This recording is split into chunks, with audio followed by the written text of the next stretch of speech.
पलगी नवगे नव नवो जात कमान हो अजी बात नवगे पलगी नवगे नव नवो जात कमान हो मूर्ख काया नहीं नवत है नव गए चतुर सुजान हो। आओ निर्गुण भजन। कौड़ी कौड़ी जोर के सुआ अंधरा बनाए रे कौड़ी कौड़ी जोर के मैना अंधरा बनाए रे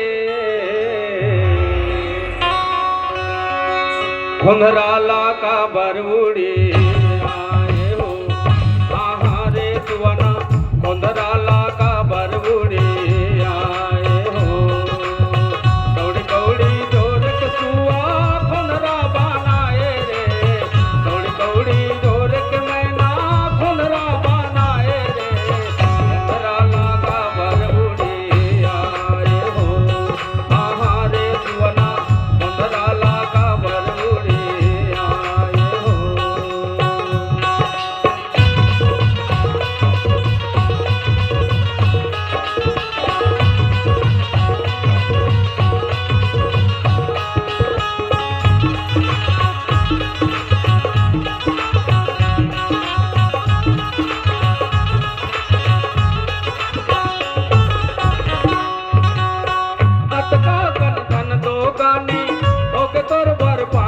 पानी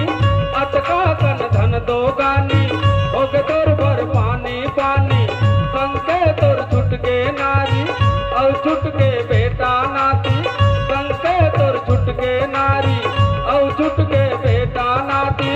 खुंधराला का बरउड़ी आए रे सुवना खुंधराला का बरउड़ी आए हो रे सुवना खुंधराला का बरउड़ी